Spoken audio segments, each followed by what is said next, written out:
California. Ground zero for America's electric vehicle revolution, right? But what if the road to that all EV future just hit a massive political pothole? We're talking about a major challenge to California's plans. In May 2025, the U.S. House of Representatives took a significant vote. They moved to challenge California's authority to ban the sale of new gasoline-powered cars by 2035. House Resolution 88 targeted the EPA waiver that allowed California to implement its plan to phase out gas-powered vehicles by 2035, effectively forcing automakers to produce only electric vehicles in the state. The move to block California's 2035 plan saw some surprising support. Among those voting with House Republicans on this issue was California's own Congressman George Whitesides, a Democrat representing the 27th District. But this isn't just a far-off political debate. It has huge implications right here at home. It raises big questions about California's ambitious environmental goals, the future of EVs, and what it all means for your wallet and our environment. So, with these new challenges emerging, what is the reality of California's green ambitions? Beyond the politics, can California truly achieve its goals? Will EVs become affordable for most of us by 2030 or 2035? Can our public transport step up? And critically, is our power grid ready for millions of new electric cars? So let's cut through the noise and look at the facts behind California's electrifying and now highly contested future.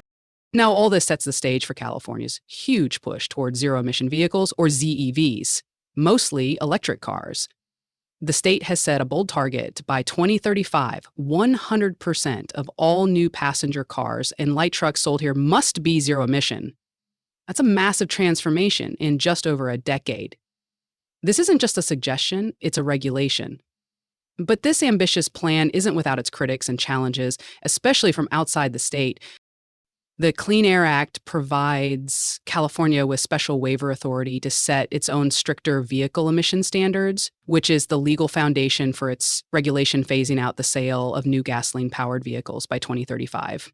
And this latest move by House Republicans has sparked a lot of debate, with Republican-led efforts aiming to block California's authority to set its own stricter emissions standards and effectively challenge this 2035 goal.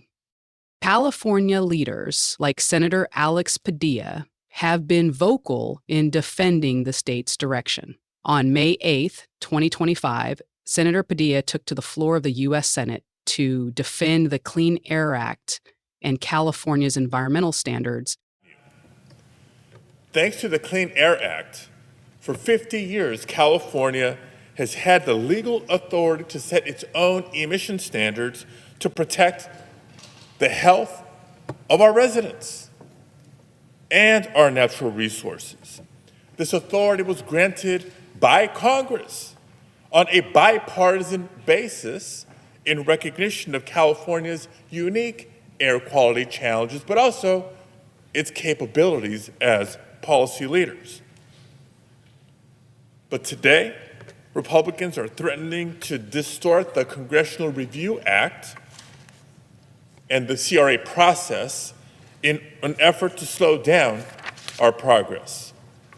Now, one of the most outlandish things I've heard from my Republican colleagues these past few weeks, well, as it pertains to these Clean Air Act waivers, is that they're concerned that these waivers and other regulations would stifle the California economy.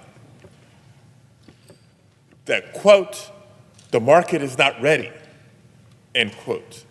Or I've heard some say that they're concerned that this could raise prices on consumers. Really? These are the same Republican members who have stayed silent on Donald Trump's imposed universal tariffs that are actually already increasing prices. So now you're worried about increased costs for American families? Where have you been these last several weeks? But I have some good news for you. In case you haven't heard, California's proven this argument wrong already. In recent years, you've heard me reference time and again that California was the 5th largest economy in the world. Well, as of a couple weeks ago, California is now the 4th largest economy in the world. Imagine that. Policy leadership climate leadership, and economic growth. And this brings us to a big question many Californians are asking. Will EVs even be affordable for most people by, say, 2030, let alone 2035? Right now, the upfront cost of a new EV can be higher than a similar gas car, even though that gap is narrowing. However, a few things are changing. Battery prices are falling. More models, including some more affordable options, are hitting the market.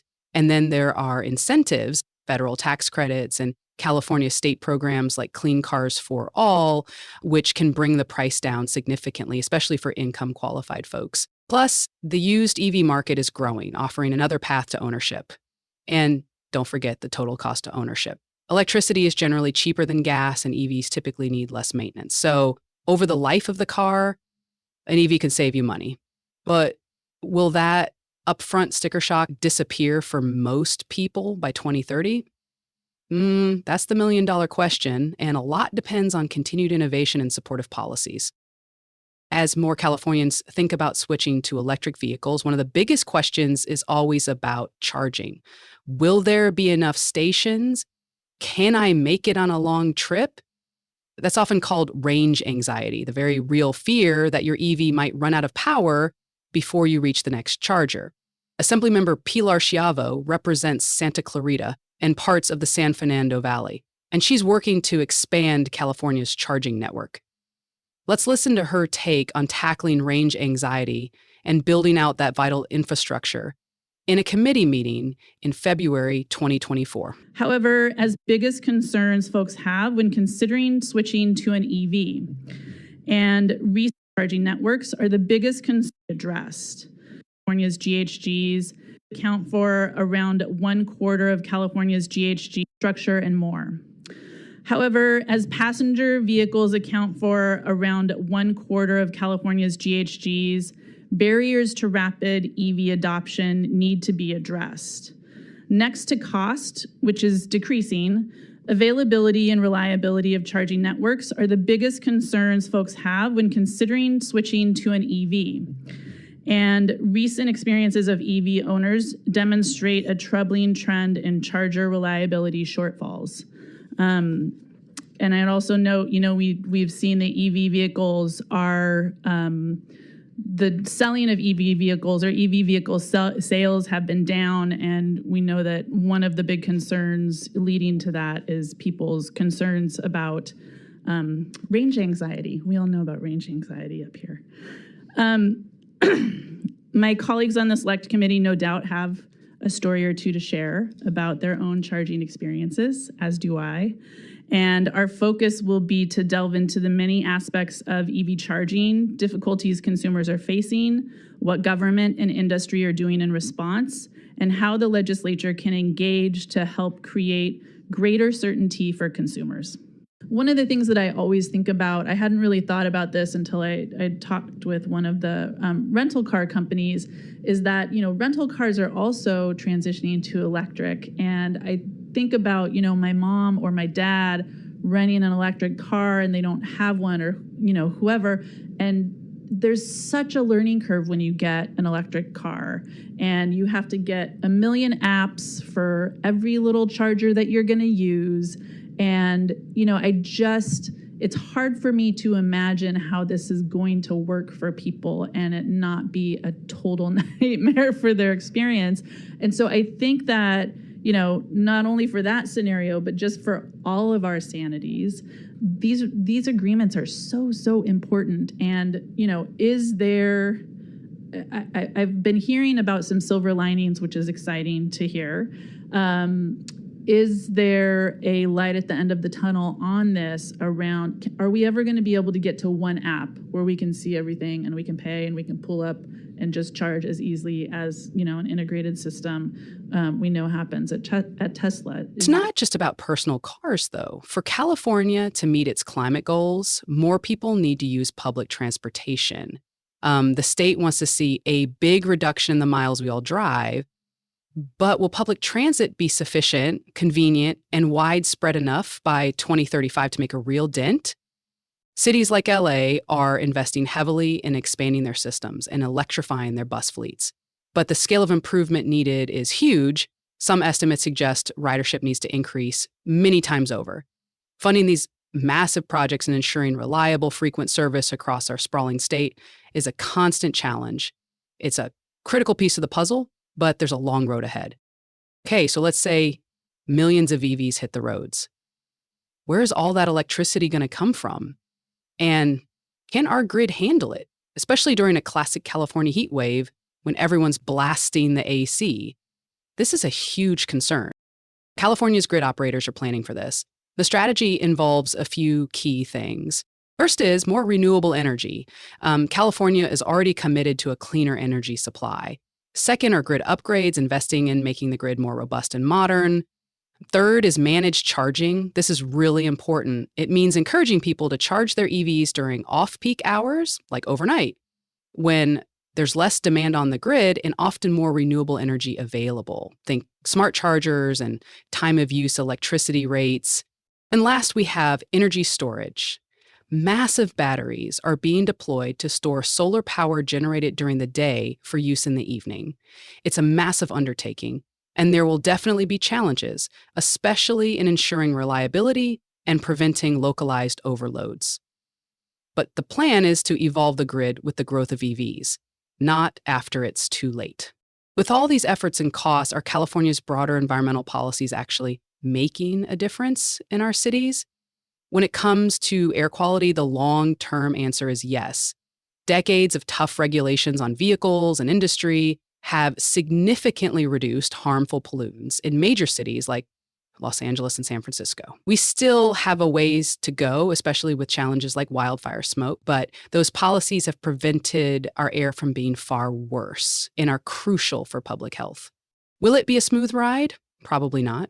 Will all the goals be met exactly on schedule? History suggests there will be bumps. But as Senator Padilla said recently on the Senate floor, California is committed to pushing the boundaries. Donald Trump returned to the White House a few months ago. There's a whole lot of people throughout California and beyond that knew that California had a target on its back. For more than half a century, we've been trailblazers in a number of policy areas, but especially in the fight for environmental protections and public health protections. And for the last decade, we've been proud to, shouldn't have to, but been proud to stand up to each and every one of Donald Trump's attacks on our clean air and clean water, not just through his rhetoric, but through his actions. So while the particular procedural battle that we find ourselves in today over the Clean Air Act waivers may be new, the larger war on California's climate leadership and progress is not new.